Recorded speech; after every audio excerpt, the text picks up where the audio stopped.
आदाब नाजरीन, आप देख रहे हैं मुनसिफ टीवी की खास पेशकश हेल्थ और हम, एक ऐसा प्रोग्राम जहां हम सेहत से मुतालिक सही मालूमात, साइंटिफिक रिसर्च और एक्सपर्ट ओपिनियन आप तक पहुंचाते हैं ताकि आप और आपके प्यारे सेहतमंद रहें और सेहतमंद जिंदगी गुजार सकें। मैं हूं आपकी होस्ट हफ्सा खान और आज हम बहुत अहम और संजीदा मौजू पर बात करने जा रहे हैं, कैंसर।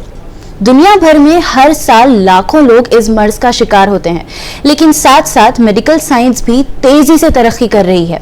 प्रिवेंशन, अर्ली डायग्नोसिस और एडवांस ट्रीटमेंट ने उम्मीद की नई रोशनी खोल दी है। नाजरीन, कैंसर से सिर्फ लड़ना नहीं बल्कि कैंसर को पहले समझना, फिर बचना और वक्त पर ट्रीटमेंट करना जरूरी है। आज के इस प्रोग्राम में हम जानेंगे कैंसर से बचने के 10 अहम तरीके और latest advances in cancer treatment जो आज के दौर में पेशेंट रिकवरी और सर्वाइवल को बेहतर बना रहे हैं। ये मालूमात हर घर, हर फैमिली के लिए बुनियादी अहमियत रखती है क्योंकि सेहत ऊपर वाले की अमानत है और हिफाजत हमारी जिम्मेदारी। इस मौजू पर आज हम अहम बात करने के लिए, रोशनी डालने के लिए हमारे साथ स्टूडियो में मौजूद है एक बहुत मोहतरम नाम, डॉक्टर सचिन मर्दा। आप senior surgical oncologist and robotic surgeon के तौर पर यशोदा हॉस्पिटल्स, सोमाजीगुड़ा, हैदराबाद में अपनी खिदमत अंजाम दे रहे हैं। डॉक्टर मर्दा ऑन्कोलॉजी के फील्ड का एक वो नाम है जिन्होंने न सिर्फ हजारों पेशेंट्स का इलाज किया बल्कि एडवांस रोबोटिक कैंसर सर्जरीज और मॉडर्न ट्रीटमेंट टेक्निक्स को आम लोगों तक पहुंचाया। उनकी रिसर्च, एक्सपीरियंस और डेडिकेशन कैंसर पेशेंट्स के लिए उम्मीद का जरिया है। डॉक्टर साहब, हमें फख्र है कि आप हमारे प्रोग्राम का हिस्सा बने। मैं आपका तहे दिल से स्वागत करती हूँ। तो कैसे हाल हैं आपके? बहुत अच्छे, नमस्कार। तो हम सबसे पहले शो का आगाज इसी क्वेश्चन से करेंगे कि कैंसर कैसे स्टार्ट होता है और इसके स्टार्ट होने का तरीका क्या है, लाइक वो कैसे फैलता है लोगों की बॉडी में? करेक्ट। सबसे पहले मैं सबको नमस्कार करता हूँ, अपने व्यूवर्स को और सब्सक्राइबर्स को, और बहुत खुश हूँ कि मुनसिफ टीवी एक इतना अच्छा प्रोग्राम लेके आ रहे हैं ताकि जनरल सोसाइटी, पॉपुलेशन में ऐसी बीमारियों का नॉलेज रहे, अवेयरनेस रहे और उसके बारे में ट्रीटमेंट ऑप्शंस क्या है पता करें। तो जैसे अफसा जी ने बताया, नॉलेज इज़ पावर। पहले हम जाने और फिर हमारे जो नियर डियर वंस है, फैमिली मेम्बर्स है, फ्रेंड्स है, उनको अगर हम ये जानकारी देंगे तो आई थिंक ये अपना प्रोग्राम सक्सेस हो जाएगा। और चलिए पहले फर्स्ट क्वेश्चन, जैसे आपने बताया कि कैंसर क्या है, क्यों होता है, तो cancer is a general term जिसको बोलते हैं abnormal uncontrol growth of cells. जैसे मैं सिंपल लैंग्वेज में आपको बताता हूँ, हमारे बॉडी में, शरीर में एक एक सेल को एक पर्टिकुलर लाइफ स्पैन दिया है। जैसे कि रेड ब्लड सेल है, वो अंदाजे 120 दिन तक जीती है और 120 दिन के बाद ऑटोमेटिक वो मर जाती है। उसको बोलते हैं apoptosis. This is natural to keep our normal cells in, and जो डेड सेल्स या बूढ़े सेल्स है या सेनेसेंट सेल्स है, एबनॉर्मल सेल्स है, ऑटोमेटिक निकल जाते हैं। बट अगर ऐसा होता है कि ये अपोप्टोसिस नहीं होगा और किसी भी वजह से, मे बी जेनेटिक फैक्टर या एपिडेमोलॉजिकल फैक्टर, तो वो सेल्स मरती नहीं है, वो एबनॉर्मल सेल्स बढ़ती जाती है, 1 के 2, 2 के 4, 8, और फिर ऐसे एक लंप बनता है, गांठ बनती है, जिसको कैंसर बोलते हैं। 2 चीजें इसमें है, नॉर्मल गांठ रहती है वो एक ही जगह रहती है, फैलती नहीं है, उसको बिनाइन ट्यूमर बोलते हैं। और जो कैंसर वाली गांठ है उसमें एक प्रॉब्लम ऐसा रहता है कि वो एक ऑर्गन से दूसरे जगह जा सकती है, उसको हम मेटास्टेसिस बोलते हैं। तो this is the difference between benign tumour और कैंसरस ट्यूमर। और जो कैंसर होता है उसके कई सारे लक्षण हैं। सबसे पहले हम बात करेंगे कि क्यों होता है। Carcinogens, any cancer happens because of some trigger. जैसे कोई केमिकल कार्सिनोजेन है या फिजिकल कार्सिनोजेन है या जेनेटिक कार्सिनोजेन है, ये अलग अलग इन्फेक्शियस कार्सिनोजेन है, ये अलग अलग कार्सिनोजेंस के वजह से कार्सिनोजेनेसिस होता है और वो कैंसर होता है। तो इसके कोई रिस्क फैक्टर्स है जो पेशेंट को सफ़र करना पड़ता है कैंसर लम्प्स की वजह से? यस, रिस्क फैक्टर्स, कोई भी बॉडी में कोई भी लंप है वो एबनॉर्मल है लेकिन अचानक से तो नहीं होगा, कोई रिस्क फैक्टर रहेगा, कोई ट्रिगर रहेगा, उसके वजह से कोई लंप कैंसरस बनता है। अभी जैसे अपने शरीर में अलग अलग ऑर्गन्स है, लाइक ब्रेन है, ब्रेस्ट है, गैस्ट्रोइंटेस्टाइनल सिस्टम है, लिवर है, किडनीज है, बोन्स है, यूट्रस है, सब चीज़ें हैं। तो अलग अलग ऑर्गन के अलग अलग कैंसर होते हैं और अलग अलग कैंसर के अलग अलग स्टेजेस होते हैं। तो जैसे मैंने बताया, risk factor also depends on that particular cancer.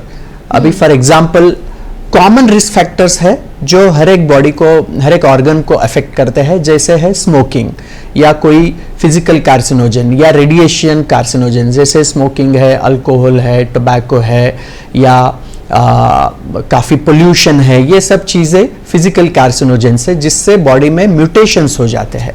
Second risk factor है अपनी पॉजिटिव फैमिली हिस्ट्री, मतलब जिसको हम बोलते हैं हेरिडेटरी कैंसर, जैसे कि हमारे पुरखों में था, दादाजी के था, दादी को था, फिर पेरेंट्स को है, और आगे जनरेशन में आने के चांसेस फिर ज़्यादा हो जाते हैं। Approximately around 3 to 10% cancers they are hereditary, मतलब हमको हमारी फैमिली हिस्ट्री काफ़ी अच्छी तरह से पता होनी चाहिए, और अगर कुछ ऐसे हमारे फैमिली हिस्ट्री में पॉजिटिव केसेस है तो हम थोड़ा प्रिकॉशियस होना चाहिए। थर्ड जो चीज़ है मतलब इट डिपेंड्स ऑन, अगेन जैसे मैंने बताया, ऑर्गन वाइज, जैसे ब्रेस्ट कैंसर लेते हैं तो हार्मोनल इम्बैलेंस या लेट मैरिजेस, लेट प्रेगनेंसी, अब नॉन ब्रेस्ट फीडिंग, ये सब चीज़ें, मोटापा, obesity, they are all risk factors for different cancer. अगर हम पेट के इंटेस्टिनल कैंसर अगर देखते हैं तो ज़्यादा स्पाइसी खाना, मिर्ची वाला खाना, more of non vegetarian item या वेजिटेरियन आइटम जैसे तरकारी है, फ्रूट्स है, ये कम खाना, ये सब चीज़ें they are all risk factors for different cancers. Well doctor साहब, sorry for the interruption, but इसी बीच हमारे साथ एक कॉलर जुड़े हैं, तो आइए सुनते हैं उनका क्या सवाल है हमसे। हाँ, हेलो, क्या आप सुन सकते हैं हमें? हेलो। हाँ हेलो जी, हेलो हेलो। हाँ हेलो जी, आवाज आ रही है आपको? जी जी जी जी बोलिए, आपका क्या सवाल है? जी जी जी डॉक्टर साहब, हमारे सासू माँ को कैंसर है। अच्छा जी, 5 years थी वो। अच्छा जी, उन्हीं के ताल्लुकात से बात करना चाह रही हूँ मैं। हाँ बोलिए मैडम प्लीज। हाँ जी, उन्हें कैंसर 2019 में आया था। हाँ, ऑलमोस्ट इलाज तो कंप्लीट हो गया। अच्छा। लेकिन हर कोई बोलते हैं कि कैंसर एक बार आने के बाद कम होने के बाद फिर आता। हाँ, पलट के। बहुत ही इंपॉर्टेंट क्वेश्चन है जो अफसर जी एक्चुअली पूछने वाली थी, लेकिन आपने पूछ लिया। ये एक मिथ है। यस, आप जो बोल रहे हैं to certain extent it is correct. कोई कैंसर है जो वापस आ सकते हैं, लेकिन कब आते हैं, कौन से पेशेंट में आते हैं, कैसे आते हैं, ये इंपॉर्टेंट है। तो मैं इसी को इलाबरेट कर लेता हूँ। आपका पेशेंट जो है उसके बारे में हमको थोड़ा हिस्ट्री ज़्यादा पता होगा तो हम ज़्यादा अच्छी तरह से बोल पाएंगे, बट एज ए जनरल मैं बोल देता हूँ। नॉर्मली कैंसर होने के बाद में 5 year सर्वाइवल रेट हम बोलते हैं, मतलब कैंसर का ट्रीटमेंट होने के बाद जो भी है, सर्जरी है, कीमोथेरेपी, रेडिएशन है, उसके बाद हम उनको फॉलोअप में रखते हैं, क्योंकि कई कैंसर कभी कभी वापस आने के चांसेस रहते हैं, स्पेशली जो हाई ग्रेड है और जो उसके एक अलग अलग लिम्फोवास्कुलर स्प्रेड या कुछ जेनेटिक डिफेक्ट या म्यूटेशंस अगर ऐसे बॉडी में होते तो उसके एक 10 से 20% चांस रहते हैं कि वापस आ सकते हैं। सेकंड, अगर ये कैंसर ऑलरेडी स्प्रेड हुआ है, जैसे 3rd या 4th स्टेज में डिटेक्ट हुआ, उसका ट्रीटमेंट हुआ, ट्रीटमेंट से थोड़ा कम हुआ है लेकिन पूरा गायब नहीं हुआ है, तो वो वापस रीसर्फेस होने के, रीअपीयरेंस होने के चांसेस ज़्यादा रहते हैं। थर्ड, कोई पेशेंट क्या होता है, ट्रीटमेंट आधा लेता है या आधा अधूरा छोड़ देता है, कई डर के मारे या कोई कीमोथेरेपी, रेडिएशन के साइड इफेक्ट्स के मारे थोड़ा डर जाते तो पूरा ट्रीटमेंट नहीं लेते, उनमें कभी कभी आ सकता है। और फोर्थ थिंग, ये नहीं आना इसलिए हम रेगुलरली पेशेंट्स को हम हर 3 महीने या 6 महीने में गैप से बुलाते हैं। थोड़े वो पर्टिकुलर कैंसर रिलेटेड कुछ टेस्ट रहते हैं, जैसे अल्ट्रासाउंड है, पेट स्कैन है या ब्लड ट्यूमर मार्कर्स है, ये सब चीज़ें करते हैं और हम उनके हिसाब से उनको एडवाइस देते हैं। तो आपके केस में जरूर आप फॉलोअप में रहिए, आपके जहाँ भी ट्रीटमेंट हुआ है वहाँ पे ऑन्कोलॉजिस्ट के फॉलोअप में रहिए, वो जैसे बताएंगे वहाँ इन्वेस्टिगेशंस कीजिए। अगर कोई टैबलेट है, मेडिसिन है जो उन्होंने बोला है वो लीजिए, एंड आई थिंक उससे आपका प्रॉब्लम सॉल्व हो जाएगा। तो जैसे कि अभी ये कैंसर वापस आने का टॉपिक है, हम उसी टॉपिक पे थोड़ा सा और बात करेंगे।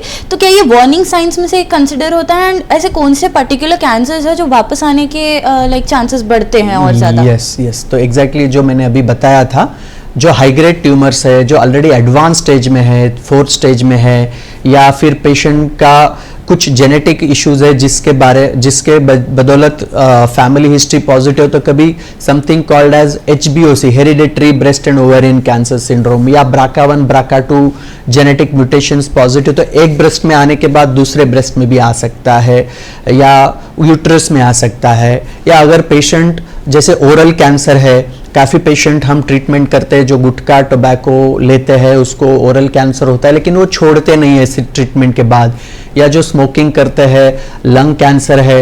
मतलब जो रिस्क फैक्टर है वो आपको कंट्रोल करना पड़ेगा, हेल्दी लाइफस्टाइल एक्सेप्ट करनी पड़ेगी, डॉक्टर के फॉलोअप में रहना पड़ेगा, तो ये चांसेस आने के कम हो जाएंगे। अब अगर हम बात करेंगे मिथ्स और फैक्ट्स की, जो लोगों को मालूमात होने चाहिए कैंसर को लेके, तो उसमें ऐसे कौन से मिथ्स है जो सबसे ज़्यादा कैरी होते हैं, एंड ऐसे कौन से फैक्ट्स है जो लोगों को अवेयरनेस के लिए हेल्प करते हैं? यस, बहुत ही अच्छा सवाल पूछा है हफ्सा जी ने, क्योंकि राइट नॉलेज आजकल क्या है Hafsa ji, internet is available, YouTube is available, social media is available, तो there is so much information but authentic information is lacking. मतलब हम स्क्रॉल करते जाते हैं, सर्फ करते जाते हैं, लेकिन गूगल या जो भी इंटरनेट जरिया है जिससे काफ़ी नॉलेज मिलता है, बट वो पर्टिकुलर पेशेंट के लिए कौन सा चीज़ बराबर है या सही है वो पता नहीं चलता है, और उसमें मिस इन्फॉर्मेशन, रॉन्ग इन्फॉर्मेशन बहुत रहती है। जो अभी हम पढ़ाई करते हैं 15 साल 20 साल तक, हमारा जो MBBS है, MS है, MCH ऑन्कोलॉजी स्पेशलिटी है, काफ़ी जर्नल्स रहते हैं, रिसर्च रहता है, काफ़ी मतलब इसमें एफर्ट्स रहते हैं जो हमको correct right knowledge, authentic knowledge दे सकते हैं। तो one of the important myth is, जैसे अभी क्वेश्चन था कि कैंसर अगर आता है तो वो ट्रीट होता ही नहीं है या दोबारा आने के चांस रहते हैं, जो ऑलरेडी मैंने बता दिया है। Second very common myth is, अगर कैंसर को हम बायोप्सी करेंगे, टच करेंगे तो वो वापस आने का चांस है, ये भी एक कॉमन मिथ है। मतलब ये मेरे जो पेशेंट रहते हैं, जो मेरे OPD में आते हैं, यही पेशेंट मेरे को ये क्वेश्चन पूछते हैं। तो अगर उसको हम biopsy is mandatory, cancer diagnosis के लिए हमको वो जांच करनी जरूरी है, क्योंकि उसके बगैर हम बोल ही नहीं सकेंगे कि ये कैंसर है या नहीं है, मतलब बिनाइन है, मैलिग्नेंट है, या उसके जो IHC है, मॉलिक्यूलर एनालिसिस है, वो हमको छोटा टिश्यू लेके भेजना पड़ता है। तो बायोप्सी इज मैंडेटरी, और ऐसा बिल्कुल नहीं है कि कैंसर को अगर हम छू लिए या बायोप्सी कर लिए तो स्प्रेड होने का चांस है। ऑब्वियसली आपको ट्रीटमेंट लेना पड़ेगा, उसको सर्जरी या कीमोरेडी जो भी है लेना पड़ेगा, लेकिन उससे फैलता नहीं है। Number 2 common myth is cancer is infectious. मतलब कई सारे पेशेंट मेरे को हमको पूछते हैं कि कैंसर पेशेंट के साथ हम बैठ सकते हैं ना, खाना खा सकते हैं ना, उनको साथ रह सकते हैं ना, या बच्चों से दूर रहना, करीब रहना, ये सब चीज़ें पूछते हैं। तो very important, cancer is not infectious disease. वो आप कैंसर मरीज के साथ रह के, उनके साथ बात करके, उनके साथ खाना खाने से, उनके साथ रहने से कभी स्प्रेड नहीं होता है। तो ये भी मिथ है। थर्ड मिथ ऐसा है कि जो कीमोथेरेपी लेते हैं, जो रेडिएशन लेते हैं, उसके साइड इफ़ेक्ट्स बहुत है, और कभी कभी वो साइड इफ़ेक्ट से भी पेशेंट की वीकनेस इतनी हो जाती है और टॉलरेट नहीं कर सकते, या बहुत साइड इफ़ेक्ट्स होते हैं। To certain extent this is true, थोड़े साइड इफ़ेक्ट्स रहते हैं, लेकिन ये टेम्पररी रहते हैं। जैसे ट्रीटमेंट चलेगा 2 महीने 3 महीने 4 महीने तक ही रहते हैं, लेकिन बाद में पेशेंट नॉर्मल हो जाता है। क्योंकि जब हम कैंसर की मेडिसिन देते हैं, कीमोथेरेपी देते हैं, तो जब वो कैंसर सेल पे एक्ट होता है, उसी टाइम पे जो नॉर्मल सेल्स रहते हैं उस पर भी थोड़ा साइड इफेक्ट होता है। तो उसके वजह से थोड़ा बाल जाना, थोड़ा से वीकनेस आना, थोड़ा नॉजिया, वॉमिटिंग रहना, ये कॉमन है, बट दे आर टेम्पररी। और अभी तो नए टेक्नोलॉजी आ गए, जैसे हम स्काल्प कूलिंग करते हैं, हेयर लॉस कम करने के लिए, या उनके जो बाकी साइड इफ़ेक्ट्स है, कॉम्प्लिकेशंस है, ये कम करने के लिए नए नए टेक्नोलॉजीज है, तो इससे कम हो जाता है। तो these are all few common myths and facts जो मैंने अभी बताया। इसी बीच हमारे साथ एक और कॉलर जुड़े हैं, तो आइए चलते हैं उनकी तरफ और पूछते हैं कि उनका क्या सवाल है। जी हेलो हेलो,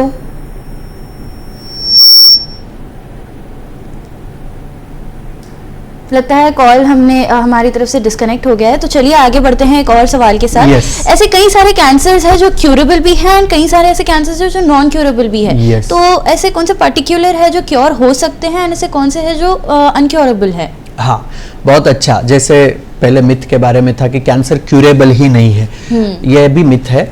यस, थोड़े कैंसर्स अनक्यूरेबल है जब वो एडवांस स्टेज में या लास्ट स्टेज में आते हैं। जैसे कोई ब्रेस्ट कैंसर का पेशेंट है, उन्होंने थोड़ा निगलेक्ट कर लिया, बताया नहीं, और ऑलरेडी वो जब पेशेंट आता है तो ऑलरेडी 4th स्टेज में रहता है। जैसे कि ब्रेस्ट में से उनको बोन में चला गया, लंग में चला गया, ब्रेन में चला गया। ये चीज़ें जो 4th स्टेज मेटास्टैटिक डिसीज जो बोलते हैं, ये cancer to certain extent they are non curable. मतलब हम क्योर नहीं कर सकते बट उसको कंट्रोल डेफिनेटली कर सकते हैं। जैसे कई मंथ्स या कई ईयर्स तक उनको हम कंट्रोल में कर सकते हैं कोई दवाई देके। ये एक कैंसर के जो पर्टिकुलर ग्रुप है वो इनक्यूरेबल है। दूसरे जो कैंसर के ग्रुप है, कभी कभी जो जेनेटिक डिसीजेस है, मतलब आपके बॉडी में जीन्स है ही, वो पॉजिटिव ही है, तो आपको कभी ना कभी वो प्रॉब्लम आएगा। ये चीजें, क्योंकि जीन तो हम अल्टर नहीं कर सकते। Yes, there is lot of work is going on to alter the gene therapy और टू क्रिस्पर टेक्नोलॉजी जो बोलते हैं, उसमें अगर कोई पर्टिकुलर जीन है तो हम उसको रिप्लेस करके नए नॉर्मल जीन्स लगा सकते हैं, but that is still under trial, under research, not common for public use. तो ऐसे जो थोड़े डिसीजेस है वो काफ़ी हद तक इनक्यूरेबल रखता है। बट जो बीमारी कैंसर की 1st, 2nd, 3rd स्टेज तक डिटेक्ट होती है, अर्ली स्टेज है, उनमें अगर हम राइट तरीके से ट्रीटमेंट देते तो they are to certain extent almost 80-90% they are curable. Well, ये काफ़ी ज़्यादा अच्छी कॉन्वर्जेशन चल रही है। इसी बीच एक और कॉलर जुड़े हैं हमारे साथ, तो चलिए सुनते हैं उनका सवाल। जी हेलो। जी हेलो। बोलिए, क्या सवाल है आपका? जी, मेरे ग्रैंडमदर का कैंसर ट्रीटमेंट हुआ। हाँ साहब, बोलिए। मेरे ग्रैंडमदर का कैंसर ट्रीटमेंट हुआ। उन्होंने एक लेट्रोजोल बोल के एक टैबलेट ले रहे। हाँ, क्या वो कैंसर के लिए है? हाँ, और वो कितने ईयर्स लेना पड़ता? करेक्ट। आप मेरे को बता सकते कितना दिन हो गया सर्जरी या ट्रीटमेंट होके? सर्जरी होके 2 ईयर्स हो गए। अच्छा, चलो, ये भी बहुत अच्छा सवाल है। कितने दिन तक मेडिसिन लेना पड़ता है? तो जो ब्रेस्ट कैंसर है उसमें अभी कई सारी नई दवाई आई है, और उसमें हम IHC करते हैं, इम्यूनोहिस्टोकेमिस्ट्री, जिसमें थोड़े हार्मोन पॉजिटिव पेशेंट्स रहते हैं, जैसे ER PR पॉजिटिव पेशेंट्स, उनमें ये हम दवाई देते हैं, क्योंकि breast cancer is hormone dependent cancer. तो ये दवाई से क्या होता है, उनके जो हार्मोन रिसेप्टर्स रहते हैं ब्लॉक हो जाते हैं, और वापस कैंसर आने की जो गुंजाइश रहती है कम हो जाती है। इसलिए हम ये लेट्रोजोल, एनेस्टोजोल दवाई कम से कम आज मतलब 5 years to 7 years तक एज पर अवर गाइडलाइंस और स्टैंडर्ड जो स्टडीज है वो हमको बताते हैं। लेकिन अभी जो नया रिसर्च आया है उसके हिसाब से हम उनको 10 साल तक भी दे सकते हैं।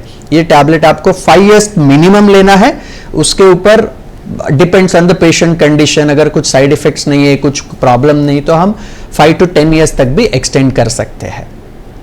तो अब हम बात करें अगर ट्रीटमेंट की, तो क्या एडवांस्ड ऑप्शंस है ट्रीटमेंट के लिए, सो दैट लोग कैंसर से जो है सरवाइव कर सकें एंड उसको ओवरकम कर सकें? एग्जैक्टली।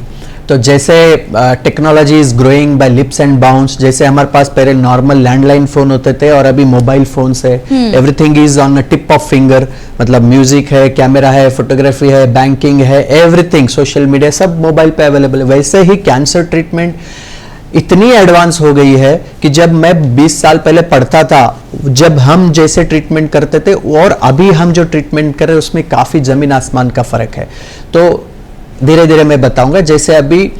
जैसे नॉर्मल सर्जरी हम करते थे, जो ओपन सर्जरी, उसके बाद लैप्रोस्कोपिक सर्जरी मतलब की होल सर्जरीज हुआ, और अभी रोबोटिक सर्जरीज एक नया जरिया है जिससे हम सर्जरी करते हैं। रोबोटिक सर्जरी मतलब उसके जो कंट्रोल्स रहते हैं, मतलब it's like playing a video game. जैसे हम टेबल पे बैठे हैं और हमारे हाथ में सब कंट्रोल है, जो जैसे हम हमारी उंगलियां हिलाते हैं वैसे ही जो रोबोटिक आर्म्स रहते हैं वो पेशेंट के एब्डोमेन में या चेस्ट में हम जैसे उसको कंट्रोल कर सके वैसे वो मूवमेंट होता है, जैसे कटिंग, कोआगुलेशन या क्लीनिंग, स्टेपलिंग, वो सब होती है। तो इससे क्या होता है, छोटा कट रहता है, प्रिसीजन्स अच्छा रहता है, एक्यूरेसी अच्छी रहती है।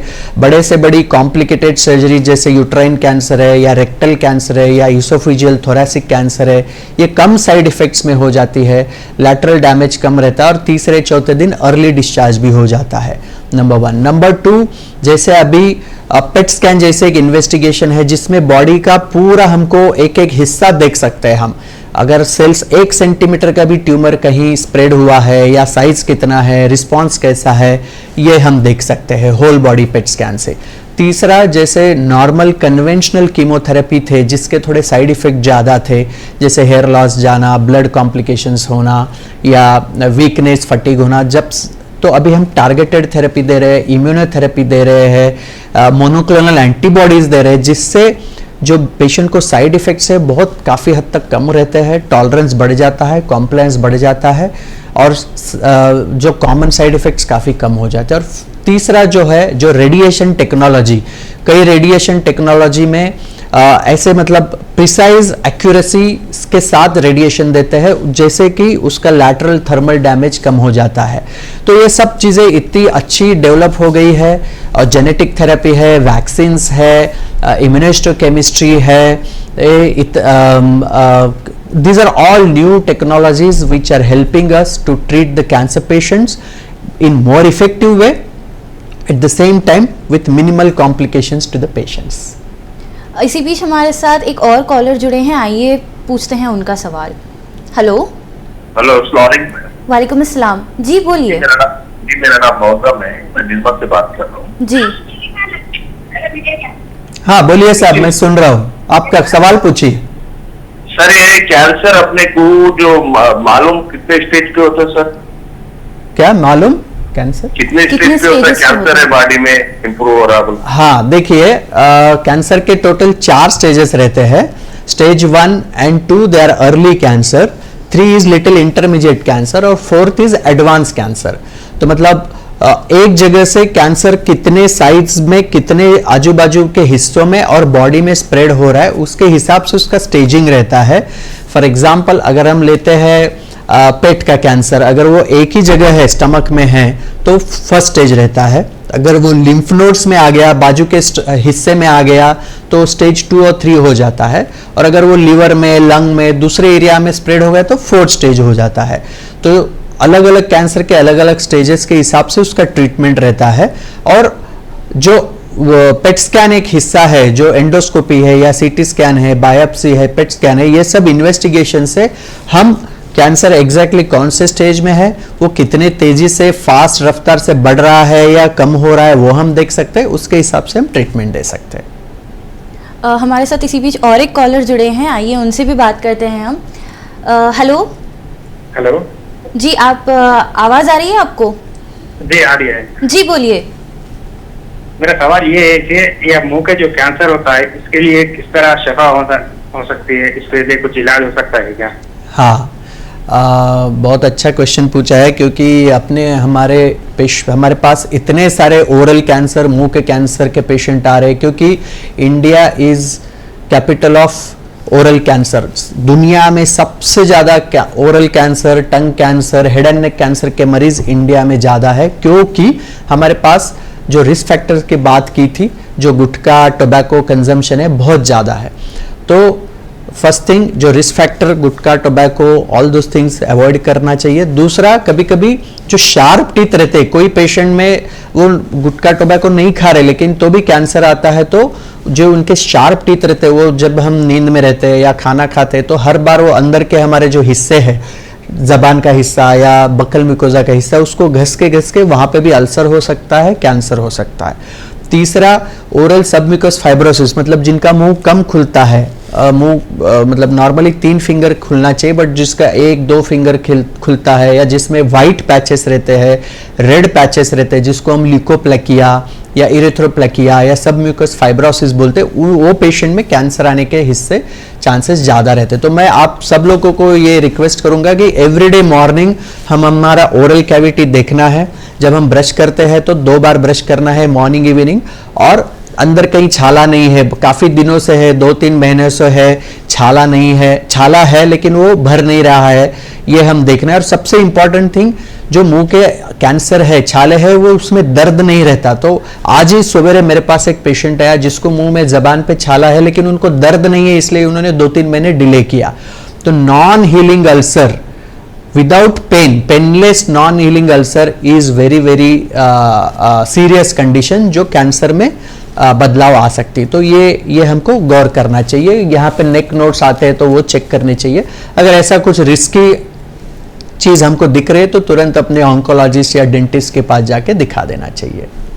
अब हम बात करें अगर प्रिवेंशन की, तो ऐसे कौन से 10 बेस्ट वेज है टू अवॉइड कैंसर, ये हमें बताइए अभी आप। यस, तो ये सब चीजें तो हमने सीख ली, देख ली, नॉलेज ले लिया, कैंसर क्या है, क्यों होता है, लेकिन हम क्या कर सकते हैं, क्योंकि वी ऑल नो कि prevention is the best cure. नहीं आना है उसके लिए क्या आने के बाद तो ठीक है, हम है या ट्रीटमेंट डॉक्टर है, टेक्नोलॉजी है, बढ़िया हॉस्पिटल्स है, वो सब तो हो जाएगा, लेकिन प्रिवेंशन इज वेरी इंपॉर्टेंट। तो जैसे अफसा जी ने बताया, all the risk factors we have to prevent and be aware. तो first important thing, be aware and take knowledge, क्योंकि प्रॉपर नॉलेज, ऑथेंटिक नॉलेज। तो अगर ये हम प्रॉपर ऑथेंटिक नॉलेज लेंगे विद रिसोर्सफुल मीडिया, जैसे जर्नल्स है, आर्टिकल्स है, या डॉक्टर्स है, या कई सारे पेपर्स है, उसमें से अगर हम लेंगे तो कैंसर क्यों होता है, उसके लक्षण क्या है, रिस्क फैक्टर्स क्या है, जैसे अभी ये 20-25 मिनट हम जो चर्चा कर रहे हैं, that is important, number 1। Number 2 is very very important is good nutrition and diet. Diet is not weight loss but proper diet, क्योंकि मैंने देखा है जब हम डाइट की बात करते हैं तो एवरीथिंग इज वेट लॉस और डाइट कंट्रोल करना, ऐसे ही रहता है, लेकिन proper dieting is not eating less but eating right.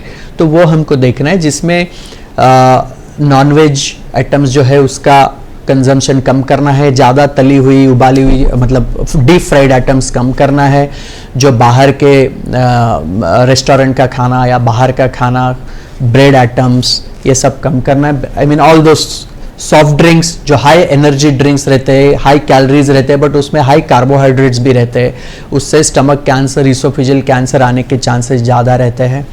उसके बाद है डी एडिक्शंस, क्योंकि आज जो 70% जो प्रिवेंटेबल कैंसर्स है ये सब ये कैटेगरी में आते हैं, जैसे अल्कोहल, स्मोकिंग, टोबैको, ये सब चीज़ें हमको अवॉइड करना है।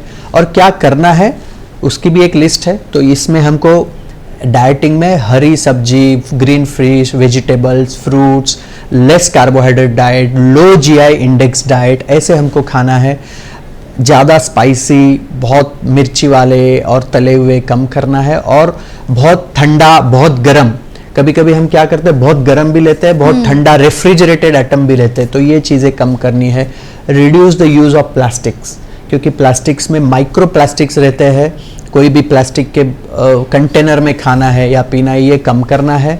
Avoid pollution as far as possible, zero तो नहीं हो सकता, बट जो बाहर के एरियाज है जहाँ काफ़ी पोल्यूशन है, स्मोक है, या ऐसे अवॉइड करना चाहिए। Obesity is very important to avoid overweight, क्योंकि obesity is also very important factor for breast cancer और गायनेकोलॉजिकल कैंसर्स। तो उसमें हमको वेट कंट्रोल रखना है, जिसको बोलते हैं BMI, body mass index should be less than 23-24 रहना है।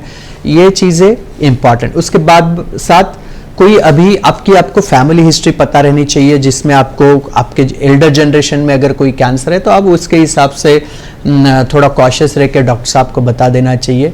Then important thing is screening. Screening means general checkup, जैसे हम हेल्थ चेकअप करते हैं शुगर का और इसका और डायबिटीज का, उसी हिसाब से कैंसर के लिए कोई चेकअप रहता है, जैसे ब्रेस्ट कैंसर के लिए मैमोग्राफी रहता है, प्रोस्टेट के लिए PSA एंटीजन रहता है, या ओवेरियन कैंसर के लिए अल्ट्रासाउंड रहता है। तो ये सब चीज़ें स्क्रीनिंग मोडालिटीज़ में आते हैं। तो हर एक साल हम एक डेट चूज करके हमारा खुद का स्क्रीनिंग करना है। And very important is vaccination. जैसे अभी लेडीज को सर्वाइकल कैंसर के लिए बहुत ही अच्छी प्रिवेंशन मोडालिटीज आई है, जो HPV वैक्सीन है, क्योंकि cervical cancer is because of HPV virus. तो उसके अगेंस्ट अभी वायरस के लिए एंटीवायरस के वैक्सीन आ गए, वो हमको लेना चाहिए। हेपेटाइटिस बी के वायरसेस के लिए हेपेटाइटिस बी वैक्सीन लेना चाहिए। अगर ये सब चीज़ें हम करेंगे एंड उसके साथ साथ adequate hydration, stress management, sleep, अच्छी proper sleep, avoiding unnecessary drugs and other chemicals, अगर ये सब हम करेंगे, meditation, pranayama, healthy weight management अगर सब करेंगे तो I think most of the time will able to control the cancer. Well, वक्त की तंगी की वजह से हमें ये प्रोग्राम यहीं पे स्टॉप करना पड़ेगा, बट ज़रूर हम आगे नेक्स्ट एपिसोड में इस बात पे और डिटेल में चर्चा करेंगे। बहुत बहुत शुक्रिया आपका हमारे साथ जुड़ने के लिए डॉक्टर साहब। अच्छा, नमस्कार, बहुत अच्छा लगा आप सबको मिलके। और इसके बारे में एक बुक लिखा था मैंने, अगर टाइम है तो बताऊंगा या नेक्स्ट टाइम बताएंगे? जी ज़रूर बता सकते हैं। अच्छा, तो ये एक बुक है आई एम अनस्टॉपेबल, जो हमारे कैंसर पेशेंट्स थे हमारे जो है, उनको मैंने बोला था कि आपका एक जर्नी हमको लिख के दो, तो उन्होंने जर्नी लिख के दिया है। और ये काफ़ी इंस्पायरिंग स्टोरीज है पेशेंट के लिए जो कैंसर के ट्रीटमेंट में से जाते हैं। और दूसरा, जैसे हमने अभी डिस्कस किया, कैंसर क्यों होता है, कैंसर के प्रिवेंशन क्या करना है, कीमोथेरेपी या रेडिएशन के साइड इफ़ेक्ट्स क्या है, ये सब चीज़ें, इंश्योरेंस क्या होना चाहिए, हेल्दी कैसे रहना चाहिए, फिजियोथेरेपी, रिहैबिलिटेशन, इंश्योरेंस, हर चीज़ इसमें मेंशन की गई है। और ये अमेज़ॉन पे भी अवेलेबल है। और अगर किसी को इसके बारे में ज़्यादा जानकारी चाहिए तो आप बिल्कुल हमको कांटेक्ट कर सकते हैं। बहुत बहुत शुक्रिया डॉक्टर साहब आपका हमारे साथ जुड़ने के लिए। नमस्कार। नाज़रीन, कैंसर एक सीरियस बीमारी है, लेकिन जैसे डॉक्टर साहब ने बताया, अर्ली डिटेक्शन, सही लाइफस्टाइल और मॉडर्न ट्रीटमेंट से इसे हराया भी जा सकता है। नाज़रीन, याद रखिए अपनी सेहत अल्लाह की अमानत है और टाइम पर checkups, clean food, no tobacco, stress free और छोटी छोटी आदतें आपको लाइफ लॉन्ग प्रोटेक्शन देती है। अगर आपको कोई डाउट हो या किसी भी कैंसर सिम्टम्स को लेकर आपको कोई तकलीफ हो तो प्लीज़ डिले मत करिए, क्योंकि early consultation can save lives and prevention is always better than cure. आज के प्रोग्राम में बस इतना ही। आप देखते रहिए हेल्थ और हम, और बने रहिए मुंसिफ टीवी के साथ।